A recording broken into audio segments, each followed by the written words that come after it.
मैं तो उत्तर प्रदेश की शुरुआत उत्तर प्रदेश से करूंगी, यहाँ की जनता का आभार व्यक्त करूंगी जिसने भारतीय जनता पार्टी के विजय रथ को चलने से पहले ही उत्तर प्रदेश में ध्वस्त कर दिया।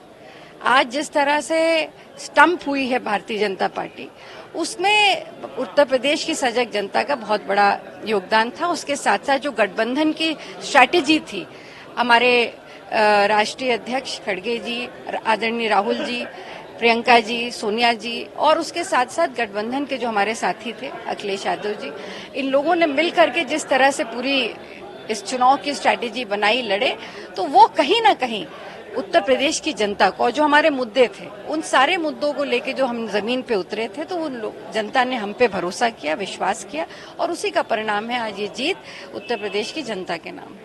एनडीए के दलों को लेके क्या कुछ जल्दी शपथ भी लेने वाले हैं?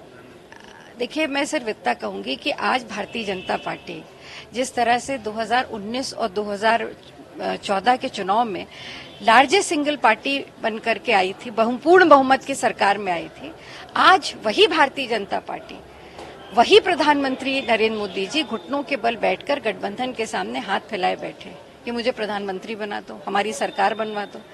फर्क कितना है? आज वो जो भी निर्णय लेंगे आगे भी और सरकार बनाने की कि मैं कौन मंत्रिमंडल किसको मिलेगा, क्या होगा, ये अकेले अब नरेंद्र मोदी जी नहीं तय करेंगे, ये गठबंधन बैठ के तय करेगा। तो कहीं ना कहीं उनकी कार्यशैली में उनके उस पे विराम लग गया है। अब देखिए, अभी से लेकर के शपथ ग्रहण तक और शपथ ग्रहण के बाद सरकार चलाने तक राजनीति में बहुत सारी चीजें होती हैं, संभव होती हैं, बहुत कुछ बदलाव आते हैं। कब किसका दिल कहाँ बदल जाए कोई नहीं जानता।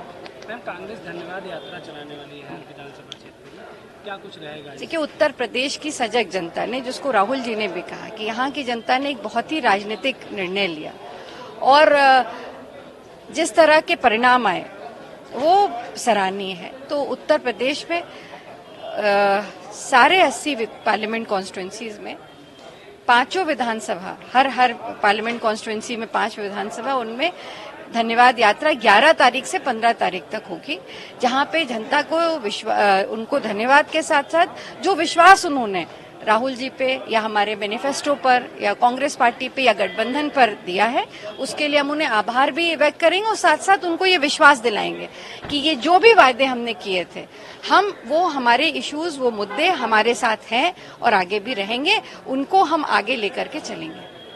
मैम, बीजेपी का कहना है कि विपक्ष ने अफवाह फैलाई कि भाजपा अगर आई तो आरक्षण खत्म कर देगी और संविधान खत्म कर देगी। देखिए, मतलब ये तो मैं तो ये कहूंगी कि जनता के की इंटेलिजेंस पर क्या प्रश्न चिन्ह लगा रही भारतीय जनता पार्टी? क्या देश की जनता या प्रदेश की जनता ये नहीं समझ पाई कि सही और गलत क्या है? 400 पार का नारा किसने दिया था? भारतीय जनता पार्टी ने दिया था ना, और यही कह के दिया था।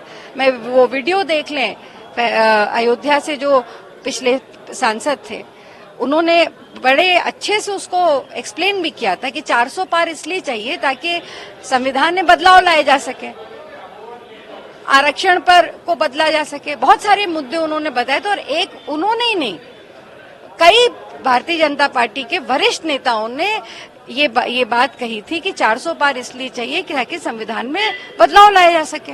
तो ये तो उन्होंने ही कहा था, तो ये तो अपनी गेंद पे सेल्फ बोल्ड हो गए। और उत्तर प्रदेश की जनता खास करके और देश की जनता राजनीतिक रूप से बहुत सजग है। वो इनके झांसे में नहीं पड़ पाई। बाद में प्रधानमंत्री जी और सारे सब सफाई देते रहे इस पर तीर कमान से निकल चुका था और उनकी मंशा जनता के बीच में आ चुकी थी। जनता ने इनके नियत को समझ लिया और उसी के अनुरूप परिणाम आए। मैम,